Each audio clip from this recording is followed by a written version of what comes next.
Hi, everybody. So this is my final project that I'm doing. I'm going to be sharing my screen so I can show y'all my website.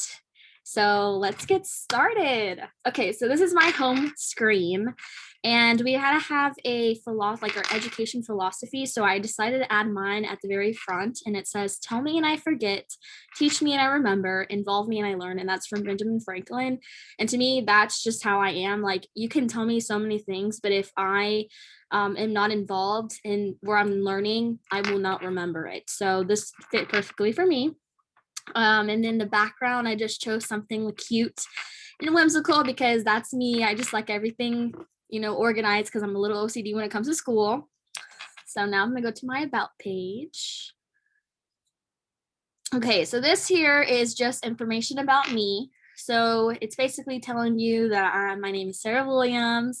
I'm currently working on my master's in early childhood education at UH Clear Lake. And then I just recently graduated with my bachelor's degree in special education. So I was very excited.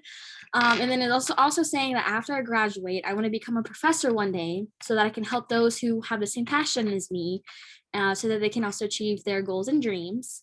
I grew up in Pearland for majority of my life. I've been living in Pearland since I was 4. And I just became an aunt to my Lainey Ann, which is my niece, and she will be 6 months this month. So I'm very excited. And then in the second or third or fourth paragraph, it's basically saying that I consider myself to be bubbly and outgoing. I enjoy to help others reach their goals and their desires. I want to help teach young students. I've taught elementary to high school within like all over south of Houston, like Pearland, Webster, Alvin, Clear Creek, all of those areas. I've also have a lot of experience when it comes to observations and early childhood school. I went to one in Deer Park, which was really interesting. And then my experience with UH Clear Lake during my undergrad had really helped me, especially in my internship last semester. That was really difficult and challenging, and it really showed me how hard teaching can be. Because I wasn't even getting paid for it, and you're up there at like 7:30 in the morning, and sometimes I didn't leave until 6:30. Granted, towards the end of my internship, I got a job, so I was there for like 12-hour days, so it was very exhausting. I've created friendships with the principals, the staff members, and every time I still see them, because I currently still work there for my after school program, every time I see my former students or the principals or the assistant principals, they always say hi to me. They're very, nice to me, which I'm very grateful for. And I'm going to miss them whenever my time there ends, which I don't know whenever that is, probably after I graduate. And then this website's mainly for those of you who might need a reference or a guide. It's also, I created it because of my technology class, which was really interesting, because I've always wanted to build a website. So I was really excited whenever my professor told us that we were going to create a website. And I was like, yes. So that was exciting for me. At the bottom, this is my niece. She was 4 months in this picture, and her name is Lainey Ann. She was smiling. She's so cute. The middle picture is me at the science museum, and I was doing a professional development, and the whole night involved Legos. So this is a man that is sitting on a bench made all completely out of Legos, which I thought was really cool.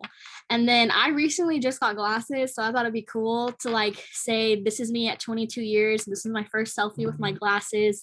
So I just thought that was fun to add. So then if I go to my personal section, this is basically telling y'all why I chose special education. Now, because y'all are both not in education, whenever you take classes in your undergrad, every single professor I've had in the class is always has asked us, why do you want to be a teacher? And a lot of friends of mine, they're like, oh, I want to be a teacher because I want to teach kids. It's always been a passion of mine, but mine's kind of different. I actually didn't want to be a teacher. I mean, when I was younger, I did, but in high school, I wanted to be a graphic designer. And so probably our senior year of high school, because we all went to, those of you who are watching this, all 3 of us went to the same high school and graduated, so we all know each other. So whenever we were seniors in high school, I had a friend who had a brother who was special needs, and I didn't know this, and this was my first time walking to their house, and he offered me candy, and he was very sweet to me, and I thought it was normal for him to do that. Well, then his mom comes up to me and she's like, what do you want to do when you get older? And I told her, I want to be a graphic designer. She's like, I think you need to change that, because normally, majority of the time when he meets new people, he either hits them really hard, or he'll be shy and he'll go hide in his room. She's never seen him interact with someone before, giving them candy, wanting them to play with them, like giving them piggyback rides.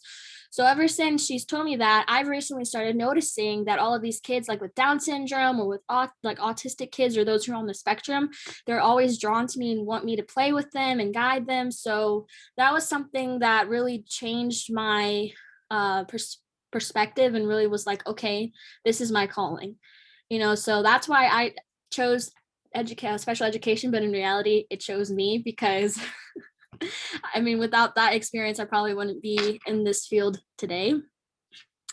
If I go to this section right here, this is our deliverables, which is our assignments that we had to complete for every unit. So for unit 1, in this section right here, we had to create a blog, which I thought was really cool because I've always wanted to create a blog and never knew how to do it. So this is a screenshot of my blog that I created. This is why I chose blogger.com. So in our every assignment that we had to do, we had to state why we chose a specific website within the websites that she gave us for each unit. And then we also had to talk about why we didn't choose the other ones. And then I had some of y'all and some of other of my friends comment on my blog site. So these are some of the responses that I've got. So I screenshotted it, and this is just telling me like their feedback, like if they liked it, what I could have done better. And then this right here is my reflection and my thoughts. And then this section right here, the critical analysis, this is my reflection for my team video that we did for unit 1, which our team videos, we had to, for unit 1 through 6, we had to read specific articles that we chose at the beginning, and we had different teams throughout each unit, and we got on Zoom and we discussed our articles and talked about it and recorded it and uploaded it to YouTube. So this is our YouTube link right here for unit 1. And if I were to click on this blog spot right here, Sarah Williams Technology, this is going towards my blog that I did, which I'm not going to do because we only have a little bit of time. But now I'm going to go to unit 2, and this is essentially just the same thing. For unit 2, we had to create a, we had to create a survey. So all of this information right here is just my comments, my critical analysis. So it's pretty much the same thing throughout each unit, which when I created my survey, I created it on, what did I create it on? I can't remember what I created on. I am so sorry, friends. It's been a long 8 weeks, but I created a survey, and I had some of my classmates and some of my former classmates and friends comment on it. So these are the comments that you see. So if I scroll all the way down, you'll see all the comments. And then I have my thoughts and my reflections. And then towards the bottom, you'll see a YouTube link, and that's going to be towards our unit 2 video that we did on YouTube. If I go to unit 3, it's pretty much the same thing. This one, I did a newsletter, and I did mine over mental health. I really feel like mental health nowadays is very important, especially with technology, which in the past 6 units I've talked about with my classmates. So they're very familiar with this. Basically, I'm stating in my article or my newsletter that children need to know how to get help with that, because I feel like mental health is mainly focused towards adults.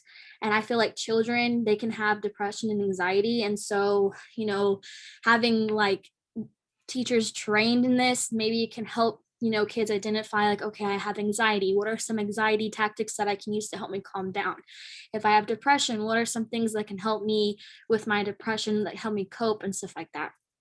So that's just my newsletter, and then all of my other information. And then down here, it is my critical analysis. And then it's on the right-hand side is my YouTube video link, which if you click on it, it'll go to our video. Unit 4 is pretty much the same thing, except this time I got to create a podcast over one of my favorite articles that I've read this semester. So if you click on the link right up on the left right-hand side, you actually get to hear my podcast. It's kind of lengthy. It's like maybe 30 minutes long because I kind of got really into it. But if you want to read it or listen to it, you can. I really liked making a podcast because I've never made one before, and I've always thought, how do people make podcasts and upload them to Spotify? So when our professor told us that, hey, you're going to create a podcast for Unit 4, I was ecstatic. I was like, yes. So this is my screenshot, and then my link, and then why I chose Anchor, and then some of the comments that I had. And it's pretty much the same thing. Bottom is critical analysis, my YouTube link for my team video. Unit 5, I had to create this cute little poster, and I talked about STEAM because STEAM is very important to me. And if you don't know what that is, it's science, technology, engineering, arts, and mathematics. And in my after school job, we are very STEAM heavy, which means we try to implement all of 5 of these pieces into our curriculum that we have. So like I love science and I love art. I'm very artistic. So what I do is I have them create like their own straw rockets where they could design their rocket and then they get to launch it to see how far it goes, stuff like that. There's so many different ways you can incorporate STEAM. And then elementary kids love art. So if you incorporate making arts and crafts over science or math or whatever, honestly, they're going to love it and they're not going to realize that they're learning. So that's why I chose STEAM, and it has a whole bunch of information in this. And then I'm just talking about why I chose Adobe Photoshop Express, some of the comments I got, my reflection, and then my critical analysis, which I didn't realize until after, but I accidentally screenshotted it when it said text highlight color. So that's something I have to go back and fix. But on the right-hand side, it's my YouTube video for my team video that we did for Unit 5. And then our last unit for Unit 6, if I click on it, for this one, our professor just wanted us to go through a whole bunch of websites and see which ones we would use in our classrooms. So I just basically talked about why I chose it and stuff like that. I even added cute little pictures of what they looked like. And then I have my comments, my reflection, and then my critical analysis for my last group team video. And then for my final project, I just have a critical analysis of everything that she wanted us to talk about, like some strengths, weaknesses, how our class was overall. And then if I go to this section right here, this is my resume. So if I were to ever get hired, I would have all of this. So I'm certified in general education from early childhood through 6th grade, and then with special education from early childhood through 12th grade. And then I just stated where I graduated from, and then all of my teaching experience, additional experience, where I've worked at, and then some professional developments in my awards and acknowledgements that I've gotten. Let me see if I can move this up. That's it. And that is the end of my website. So I'm gonna go back to the homepage. Do y'all have any questions, comments, concerns? Who wants to go first? I'm gonna stop sharing. That way I can. Megan, did you want to say something? I get nervous. Oh, I'm sorry. It's okay. Just pretend like you're talking to me. You're fine. I really liked the personal page and Mhm. everything and the cute photos that you added in. Okay. Thank you. Yeah. What about you, Amber? What did you think? I was gonna say that the kind of what Megan was saying, the entire background of your entire website basically describes you with the color scheme, with the layout you have. You're very organized, very detailed, and yeah, so I like that. Thank you. Okay, well, thank y'all for joining me in this Zoom meeting, and I will see y'all later. And thank you to those who are watching, and I hope y'all have a great rest of your semester. Bye, guys.